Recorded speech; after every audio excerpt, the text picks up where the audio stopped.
Rodney is the director of the National Initiative for Cybersecurity Education. There he is, Mr. Petersen. How you doing today? Very well, thank you. Good afternoon. Good afternoon. Now, just a big thank you first off before we even get started from the U.S. Cyber Games. Without you, none of this would be possible. You are a founding partner, and this is a lot of this with your effort has been successful. So, one, thank you very much, and take it away. How's your day going? It has been extraordinary because I've been with you most of the day. Really? I mean, and I'm sure then you've been able to see the panelists and you've seen the panel. I have. I probably call it 90% or more, and it's been outstanding. And I really want to express my thanks to you and Jess and so many others for it's been a really jam-packed program, and especially hearing from the athletes themselves. That was probably my highlight. It was really fun, really fun. And like you said, the wealth of knowledge that is coming from these panelists is absolutely amazing. And hey, without further ado, Mr. Petersen, I'm going to let you take this away. You are our closing keynote speaker, so take it away, sir. Yeah, well, thanks again. And again, it's just been an extraordinary experience for me to hear from all of you today who have contributed, especially as speakers and panelists. And I also want to just take a moment to thank our athletes from the 2021-22 season. And especially the team that traveled to Greece that we heard from today that represented the United States and brought home the bronze medal. Congratulations. Also just want to echo Jess's thank you to the volunteer coaches. Many of you may not recognize they are volunteers who unselfishly gave up their time to coach, to mentor, and to encourage the athletes this past season.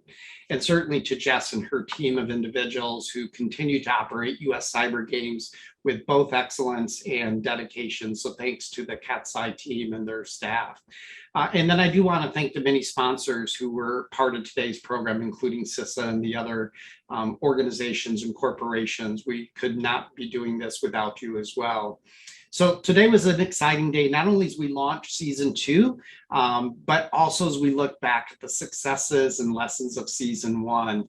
You know, as the closing speaker today, I feel a little bit like when John Check was talking to the students and he always picked the order in which he asked the questions, and you're the last panelist and you want to say ditto or I agree with everything that's been said, because that's how I feel. So much of what I wanted to share with you today, the remarks that I had prepared have really been said by other people. But that would only take 5 minutes of my 25 minutes if I ended here. So I am going to share with you a little bit of my prepared remarks and hopefully weave in some of what I heard and learned as well today. I'll admit I'm among one of the people probably attending today who's extremely proud of the US Cyber team and its accomplishments, its recent finish at the international competition. I'm also proud of the many athletes who competed last year and who will compete again this year for a spot in the team. But I have to say, as the director of the National Initiative for Cybersecurity Education, or NIST, with our focus on education, training, and workforce development, I'm equally committed to making sure that the participation in US Cyber Games is first and foremost a learning experience for everyone. So in the context of the International Cybersecurity Challenge, success is measured by team scores and results, and you're rewarded with medals, gold, silver, bronze, and team standings. And anyone that makes it to the podium, it's a wonderful and momentous occasion. But sometimes winning a competition or any sporting event or championship is kind of a fleeting moment, even if it is a memory that will last a lifetime. But in the competition of life or your academic endeavors or your eventual participation in the workforce, success is measured by learning and performing. Therefore, to our athletes, our coaches, our mentors, all the sponsors and others that are participating and supporting the US Cyber Games, I want to encourage you to approach the next year with a focus on learning, not just winning. That's not to suggest that I don't want to see the US Cyber team be successful at next year's competition, which, as you heard today, we will host in the United States. But not everyone will advance to be drafted to the US team. And your long-term satisfaction will be derived from what you learn and how you apply that learning to either your academic studies or your jobs. So with that emphasis on learning, I want to encourage us all to take a learner-centered approach to how we design education, training, and experiences. For example, in the educational context, we often put too much of an emphasis on the teacher or faculty member as the center of that educational experience. Now, that's not to suggest that teachers and faculty are not instrumental to learning, but the educational model needs to shift to put those learners or students at the center, not necessarily just the instructor or the faculty member.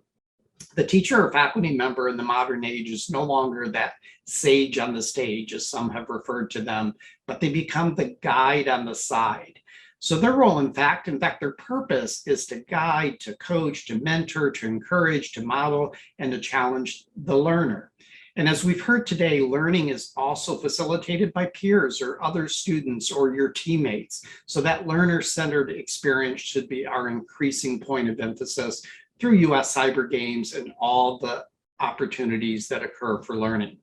And I was also pleased to hear from many of you today that your coaches, your teachers are your mentors, and they're the ones from whom you've taken great learning experiences. So with this in mind, I just want to share how learning occurs in many different locations, from the classroom, whether it's in person or online, to the workplace, where many work-based learning experiences like internships or apprenticeships allow individuals to apply learning in real-world settings.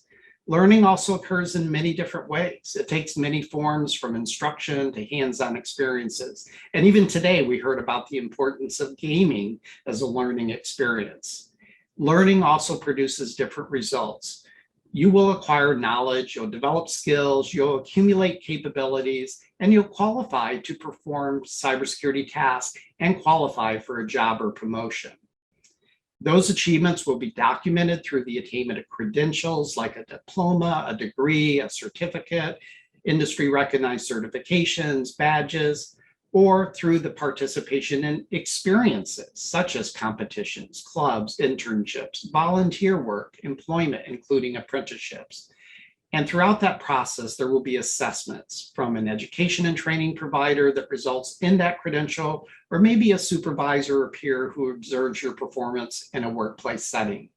So that accumulation of credentials and experiences and the use of assessments will not end once you graduate from high school or college or complete a competition experience. It will likely continue throughout our lifetimes. So what are the knowledge and skills or capabilities that you may develop as a result of participating in the US Cyber Games, and you can expect from your coaches and mentors that will prove valuable as you enter into the workforce? Well, first, we often hear from employers in cybersecurity that the most important attribute they're looking for in candidates are the intangibles, such as attitude and aptitude. In fact, we heard that from our opening keynote speaker, CISA Director Jen Easterly, made that point very early on and indicated that employers are willing to take a chance in you and invest in your learning and development if you start with the right attitude and aptitude. And so many of you will discover what's right or wrong for you as a job or career opportunity after some trial and error, the same way you may discover that for your major or for other parts of your life experience. So I encourage you to do the same as you participate in US Cyber Games. In fact, we heard from one of the athletes today, Chris, who said that he learned about new categories that he didn't even previously know about and changed some of his thoughts about what he might want to focus on in the future. So that's a great benefit of participating in competitions, to not only demonstrate your attitude and aptitude, but to test out what you might be good at and what you might want to do. Secondly, we hear often from employers about the importance of soft skills or professional skills or employability skills. We heard that today from the panel of employers representing CISOs and people in the workplace who wanted to talk about the type of employees that they were looking for.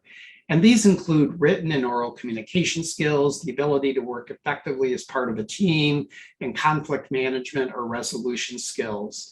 We heard Jessica Gulick, John Check, Keenan Skelly, and almost every speaker today mention how cybersecurity is a team sport, thus the US Cyber Team and your participation in this activity. So it's not only important to have these soft skills, including the ability to perform as part of a team, but understand the unique strengths that you might bring to a team. Third, there are, of course, technical skills that you need to develop and learn, especially for something like US Cyber Games. We've heard references today to the word subjects by Noor and categories by Jess, and I just want to take a moment to expand upon the remarks to specify that if you participate in US Cyber Games, you'll learn and develop skills in topic areas such as cryptography, forensics, binary exploitation, reverse engineering, web security, and networking. We heard, again, some of the students refer to these topics today, some of which they knew about, others that they learned about as a result of participating in the games. These are among the types of competency areas or skills that are included in the NIST Workforce Framework for Cybersecurity, or NIST Framework for short. The NIST framework is widely recognized as a common taxonomy for describing cybersecurity work, and it's used by employers in both the public and private sector to define and structure their workforce. In fact, we heard a reference to it in the Leidos video today about their Cyber Edge Academy. The NIST framework is also used by education and training providers to develop courses, learning outcomes, lab exercises, hands-on experiences, and other learning experiences that lead to credentials. Therefore, it behooves you as a learner to become familiar with the NIST framework, as it will help you both recognize the competencies and skills that you need to develop, and more importantly, how to market your competencies and skills to employers in a manner that they will understand and value. And finally, with respect to what you may want to learn as a result of participating in US Cyber Games, is a recognition that securing cyberspace requires a comprehensive and complementary set of knowledge, skills, competencies, and work roles. I love the earlier reference today by Susie and the questions about the cyber athlete superpowers. And her superpowers, if you remember, was concentration and organization. Not a technical skill, not necessarily a soft skill, but certainly project management is a typical role needed in cybersecurity organizations, and most teams need somebody who has a sense of concentration and organization. So kudos to her for bringing that particular skill to the team. Cybersecurity is also fundamentally about risk management, and that includes identifying risks such as threats and vulnerabilities or weaknesses in technology, people, or processes. So you want to learn about the foundations of risk management as well. There are also legal issues and ethical issues for operating in cyberspace, especially if you're working in the area of offensive security, or even if you're a system or network administrator or a digital forensics analyst. So there are a variety of things, from policies and practices, awareness and training. The list goes on and on of the topics, roles, and responsibilities that not only address technical needs, but the process issues and the human factors that are so important in cybersecurity. I just want to conclude with a few more summary remarks that mostly are a reflection on what I heard, in fact, what I learned today. You may remember Sebastian in the gaming panel talking about leveling up to the next level of gamer. And we heard a lot today about increasing your knowledge and skills, and others made references about a beginner versus an expert. So at NICE, we tend to think about the level of knowledge and skill as proficiency levels, which are often characterized by proficiency scales that are often summarized with scales like basic, intermediate, advanced, or some similar variation to reflect that as you learn, you will level up and you'll progress in your capabilities. So don't be intimidated if you're starting US Cyber Games as a beginner, because again, your goal is to learn and to maybe move from beginner to intermediate over the next year, or to advance at whatever level you are beginning from. I also appreciated how many different people today referenced the importance of networking, both as part of their experience in participating in US Cyber Games and what is necessary to succeed in the workplace. So despite efforts to develop resumes and apply for jobs and do all those things we're taught to do, it's been my experience that the best job experiences come not just from finding a formal job announcement and applying, but knowing someone who can vouch for your skills and experiences, or through a previously established relationship with someone can help you in your career. We heard Jen Easterly's pitch from CISA earlier today about her recruitment efforts, and I'll guarantee you if US Cyber Games is on your resume, you'll get CISA's attention as well as many of the rest of us in the federal government. Finally, my greatest takeaway today, if not a reminder, was the comments that made references to the importance of taking initiative and don't be afraid of failure. You may have all heard the saying that if at first you don't succeed, try again. Well, that phrase could probably be better stated as take initiative, and if at first you don't succeed, it's okay to fail and fail again. I love Sebastian's reference to falling 100 times and standing up 101 times. So if you're on the fence about whether or not to participate in US Cyber Games, I would say take the initiative and don't be afraid of failure. If you're already signed up to participate, embrace the challenge, embrace the possibility of failure, and turn that failure into a learning experience. You know, it reminds me of a story I once heard about a mentee who asked their mentor, how is it that you so easily make good decisions? And that mentor answered, experience. And so the mentee followed up and asked, well, how did you get experience? And that mentor responded, bad decisions. So failure can lead to good results, and we need to embrace the possibility that we will learn from them along the way. So today's kickoff event was filled with a lot of energy, passion, and sound advice. And I hope all of you can take that same energy into the next season of US Cyber Games. And remember, it's not just about winning and losing, although winning for the US team would be a good thing. For me, the gold standard of US Cyber Games is all of the learning that will occur over the next year as a result of successes and failures. So I hope you all have a great season. Thank you.